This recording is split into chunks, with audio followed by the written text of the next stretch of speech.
ఓం శ్రీ సాయిబాబా జీవిత చరిత్రము 33వ అధ్యాయము. మనం ఇప్పుడు గొప్ప యోగీశ్వరులకు నమస్కరించదము.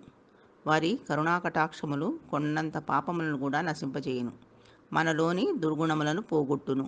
వారి సామాన్యపు పలుకులే మనకు నీతులు బోధించును, అమృతానందమును ప్రసాదించును. ఇది నాది, అది నీది అను భేదభావము వారి మనస్సునందు పుట్టదు. వారు వారి రుణమును ఈ జన్మయందు గాని వచ్చే పెక్కు జన్మలందు గాని మనము తీర్చుకొనలేము. బాబా అందరి వద్ద నుంచి దక్షిణ తీసుకొనుచుండెనని అందరికీ తెలిసిన విషయమే.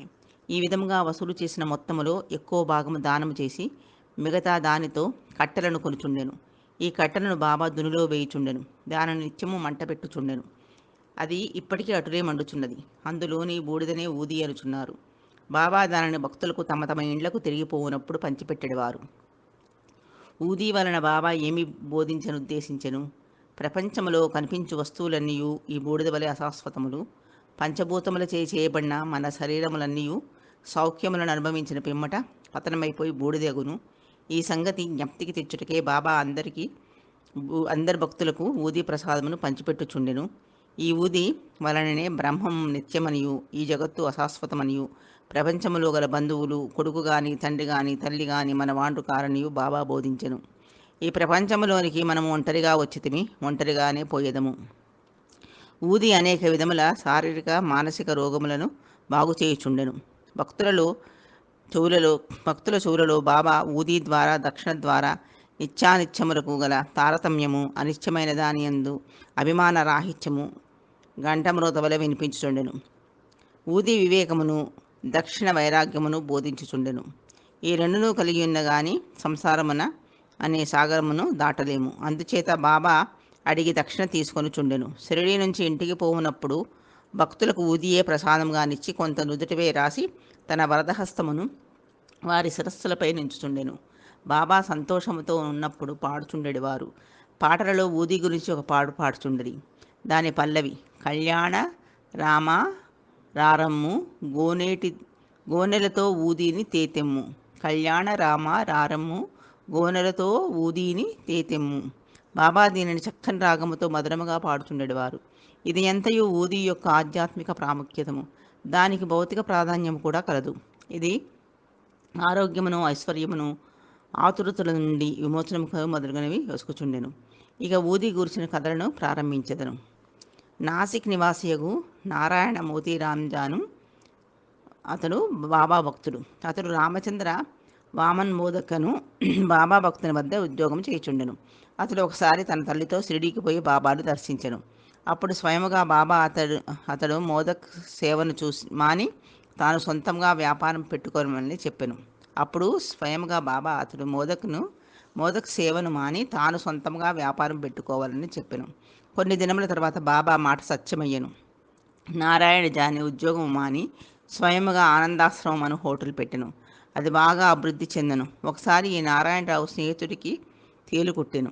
దాని బాధ భరింపరానిదయ్యెను. అటువంటి విషయములలో ఊదియే బాగా పనిచేయును. నొప్పి ఉన్న చోట ఊదిని రాయవలను. అందుచేత నారాయణరావు ఊది కొరకు వెతికెను. కానీ అది కనిపించలేదు. అతడు బాబా పటము ముందర నిలిచి బాబా సహాయము కోరి బాబా నామజపం చేసి బాబా పటం ముందు రాలిపడిన అగరబత్తిని చిటికెడంత తీసి దాన్నే ఊదిగా భావించి నొప్పి ఉన్న చోట రాసెను. అతడు ఊది రాసిన చేయి తీసివేయగానే నొప్పి మాయమాయెను. ఇద్దరూ ఆశ్చర్యానందములతో మునిగిరి. ఒకానొకప్పుడు బాంద్రాలో నుండు బాబా భక్తుని కుమార్తె వేరొక గ్రామమున ప్లేగు జ్వరముతో బాధపడుచుండెను. తన వద్ద ఊదీ లేదనియు కనుక ఊదీని పంపమనియు నానాసాహెబ్ చాందోర్కర్ గారికి అతడు కబురు పంపెను. ఈ వార్త నానాసాహెబ్కి ఠాణా రైల్వే స్టేషన్ వద్ద తెలిసెను. అప్పుడతడు భార్యతో కూడా కళ్యాణి పోవుచుండెను. వారి వద్ద అప్పుడు ఊదీ లేకుండెను. కావున రోడ్డుపైన మట్టిని కొంచెము తీసి సాయినామ జపం చేసి సహాయమును అభ్యర్థించి నానాసాహెబ్ అతని భార్య నుదుటిపై రాసెను. ఆ భక్తుడు ఇదంతయు చూచును. అతడు తన కుమార్తె ఇంటికి పోసరికి 3 రోజుల నుండి బాధపడుచున్న వారి కూతురు జబ్బు నానాసాహెబ్ తన భార్య నుదుటిపై మట్టిని పూసినప్పటి నుంచి తగ్గినని మిక్కిలి సంతసించెను. 1904-1905 సంవత్సరమున నానాసాహెబ్ చాందోర్కర్ జామ్నేర్లో మామలద్దారుగా ఉండెను. ఇది ఖందేషు జిల్లాలో షిరిడీకి 100 మైళ్ళ దూరంలో ఉంది. ఆయన కుమార్తె మైనతాయి గర్భిణి, ప్రసవించుటకు సిద్ధంగా నుండెను. ఆమె స్థితి బాగోలేకుండెను. ఆమె 2-3 దినముల నుండి ప్రసవ వేదన పడుచుండెను. కానీ నానాసాహెబ్ ఔషధములన్నీ వాడెను, కానీ ప్రయోజనము లేకుండెను. అప్పుడు బాబాను జ్ఞప్తికి తెచ్చుకొని వారి సహాయము వేడెను. షిరిడీలో రామ్గిర్ బువా అను సన్యాసి ఉండెను. బాబా అతన్ని ఆ, ఆ, బాపుగిరి బువా అని అనువారు. అతను స్వగ్రామం కాందేశ్లో ఉండెను. అతడచ్చడికి పోవుటకు నిశ్చయించుకొనెను. బాబా అతనిని పిలిచి మార్గమధ్యంలో జామ్నేర్లో కొంత విశ్రాంతి తీసుకొని నానాసాహెబ్కి ఊదిని హారతిపాటను ఇమ్మనెను. తన వద్ద 2 రూపాయలు ఉన్నవనియు అవి జల్గాం వరకు రైలు టికెట్కు సరిపోవుననియు, కాబట్టి జల్గాం నుండి జామ్నేర్ పోవుటకు సుమారు 30 మైళ్ళు, తన వద్ద అంత ధనము లేదనియు రామ్గిరి బువా చెప్పెను. అన్నీయు సరిగా అమరును, కానీ నీవు కలత చెందన అవసరం లేదని బాబా అన్నను. శ్యామాను పిలిచి మాధవ్ అడ్కర్ రచించిన హారతిని వ్రాయమనెను. హారతి పాటను ఊదిని రామ్గిరి బువాకిచ్చి నానాసాహెబ్కు అందచేసెను.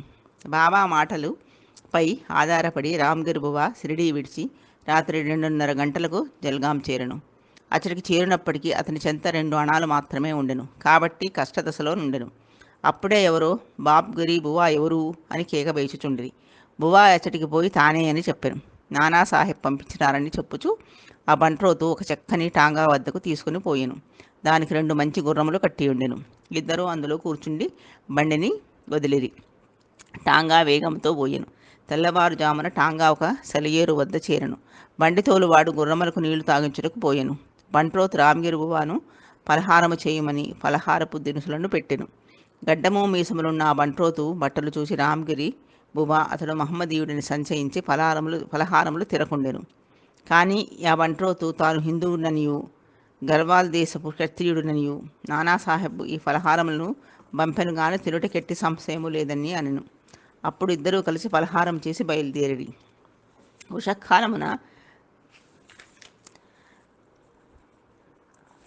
ఉషకాలమున జామ్నేర్ చేరిరి. ఒంటికి పోసుకొనుటకై రామ్గిరి బువా టాంగా దిగి 2-3 నిమిషములలో వచ్చెను. తిరిగి వచ్చేసరికి టాంగా కానీ టాంగా తోలువాడు కానీ బంట్రోతు కానీ లేకుండిరి. బావుగిరి బువా నోటి వెంట మాట రాకుండెను. దగ్గరకున్న కచేరికి పోయి అడగగా నానాసాహెబ్ ఇంటి వద్దనే ఉన్నట్లు తెలిపెను. నానాసాహెబ్ గారింటికి వెళ్ళి తాను షిరిడీ సాయిబాబా వద్ద నుంచి వచ్చినట్లు చెప్పెను. బాబా ఊది హారతి పాట నానాసాహెబ్కు అందజేసెను.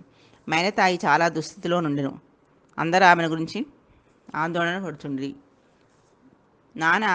నానాసాహెబ్ తన భార్యను పిలిచి ఊదిని నీళ్లలో కలిపి కుమార్తెకిచ్చి హారతిని పాడుమనిది. బాబా మంచి సమయంలో సహాయం పంపిననుకుండ్రి. కొద్ది నిమిషంలో ప్రసవం సుఖముగా జరిగినని వార్త వచ్చెను. గండము గడిచినదని చెప్పిరి. నానాసాహెబ్ గారు టాంగా నౌకరును ఫలహారములను పంపినందుకు బాపుగిరి బువా ఆయనకు కృతజ్ఞత తెలుపగా అతడు మిక్కిలి ఆశ్చర్యపడెను. షిరిడీ నుండి ఎవరినూ వచ్చుచున్నట్టు తనకు తెలియదనెను. కనుక అతడేమీ పంపి ఉండలేదని కూడా చెప్పెను.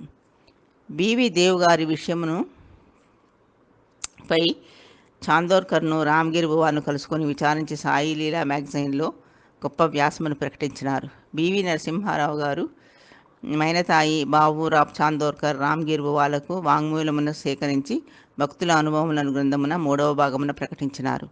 భక్త నారాయణరావుకి బాబాను 2 సార్లు దర్శనము చేయు భాగ్యం కలిగెను.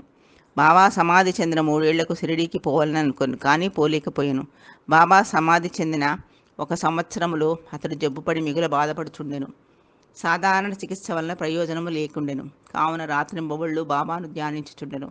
ఒకనాడు స్వప్నంలో ఒక దృశ్యము చూసెను.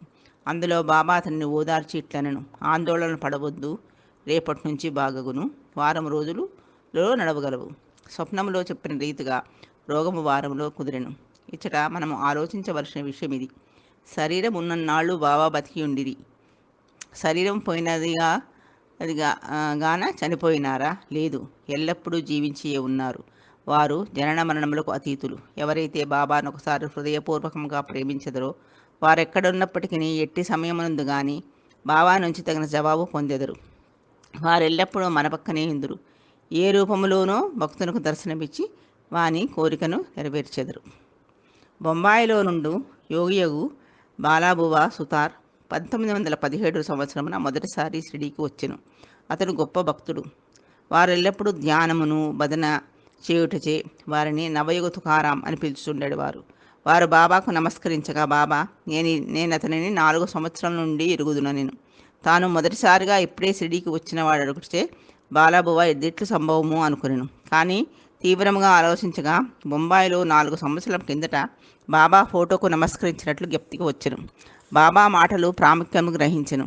తనలో ఇట్టనుకొనెను, యోగులు ఎంతటి సర్వజ్ఞులు, సర్వాంతర్యాములు, తమ భక్తులందు వారికి ఎంత ప్రేమ, నేను వారి ఫోటోను చూచుటకు కూడా వారిని స్వయంగా చూచిన దానితో సమానమని నాకు బోధించిరి. అప్పాసాహెబ్ కులకర్ణి 1917 సంవత్సరంలో అప్పాసాహెబ్ కులకర్ణి వంతు వచ్చెను. అతడు ఠాణాకు బదిలీ అయ్యెను. బాలాసాహెబ్ బేటే అతనికి బాబా ఫోటో ఇచ్చి ఉండెను. అతడు దానిని జాగ్రత్తగా పూజించుచుండెను. పువ్వులు, చందనము, నైవేద్యము బాబాకు నిత్యము సమర్పించుచుండెను. బాబాని చూడవలని మిగులు కాంక్షించుచుండెను. ఈ సందర్భమున బాబా పటమును మనస్పూర్వకముగా చూచినచో బాబాను ప్రత్యక్షంగా చూసిన దాంతో సమానమే అని చెప్పవచ్చును. దీనికి నిదర్శనము పైన చెప్పబడిన కథ. కులకర్ణి ఠాణాలో ఉండగా భివండి పర్యటనకు పోవలసి వచ్చెను. 1 వారం రోజుల లోపల తిరిగి వచ్చుటకు అవకాశం లేకుండెను. అతడు లేనప్పుడు 3వ రోజున ఇదిగో ఆశ్చర్యకరమైన సంగతి జరిగెను. మధ్యాహ్నము 12 గంటలకి ఒక ఫకీరు అప్పా కులకర్ణి ఇంటికి వచ్చెను. వారి ముఖలక్షణములు సాయిబాబా ముఖలక్షణములతో సరిగా సరిపోయెను. కులకర్ణి భార్య బిడ్డలు వారు షిరిడీ సాయిబాబా గారా అని అడిగిరి. వారు ఇట్లు నుడివిరి, లేదు, నేను భగవంతుని సేవకుడను. వారి ఆజ్ఞానుసారము మీ యోగక్షేమములు కనుగొనుటకు వచ్చితిరి. అట్లనుచు దక్షిణ అడిగాను. ఆమె 1 రూపాయి ఇచ్చెను. వారికి చిన్న పొట్లముతో ఆమెకు ఊదీనిచ్చి దానిని పూజలో ఫోటోతో కూడా ఉంచుకోమని పూజించమని చెప్పిరి. వెమ్మట ఇల్లు విడిచి వెళ్ళిపోయిరి. ఇక చిత్రమైన సాయి లీలలు వినుడు. భివండిలో తన గుర్రము జబ్బుపడగా అప్పాసాహెబ్ తన పర్యటన మానుకొనవలసి వచ్చెను. ఆనాటి సాయంకాలమే తిరిగి ఇల్లు చేరెను. ఫకీరు గారి రాక భార్య వల్లే వినెను. ఫకీరు గారి దర్శనం దొరకనందుకు మిగుల మనోవేదన పొందెను. 1 రూపాయి మాత్రమే దక్షిణగా ఇచ్చుటకు ఇష్టపడకుండెను. తానే ఇంటి వద్ద ఉన్నచో 10 రూపాయలు తక్కువ కాకుండా దక్షిణ ఇచ్చి ఉందనెను. వెంటనే ఫకీరుకు ఎదుగుటకై బయలుదేరను. మసీదులోనూ తక్కిన చోట్లను భోజనము చేయకనే వారి కొరకు వెతికెను. అతని అన్వేషణ నిష్ఫలమయ్యెను. ఇంటికి వచ్చి భోజనము చేసెను. 32 అధ్యాయములు ఉత్తగడుపుతో భగవంతుని వెతకరాదని బాబా చెప్పినది చదువరి గమనించవలెను.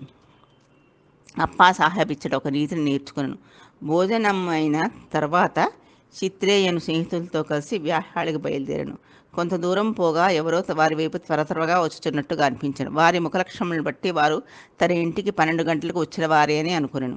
వెంటనే ఫకీరు చేయి చాచి దక్షిణ అడిగాను. అప్పాసాహెబ్ 1 రూపాయినిచ్చాను. వారు తిరిగి అడుగగా ఇంకా 2 రూపాయలు ఇచ్చాను. అప్పటికీ అతడు సంతృష్టి చెందలేదు. అప్పాసాహెబ్ చిత్రే వద్ద నుంచి 3 రూపాయలు తీసుకొని ఫకీరుకి ఇచ్చాను. వారి ఇంకనూ దక్షిణ కావాలనండి. అప్పాసాహెబ్ వారిని ఇంటికి రావాల్సినది వేడుకొనెను. అందరూ ఇల్లు చేరి అప్పాసాహెబ్ వారికి 3 రూపాయలు ఇచ్చాను. మొత్తం 9 రూపాయలు ముట్టెను.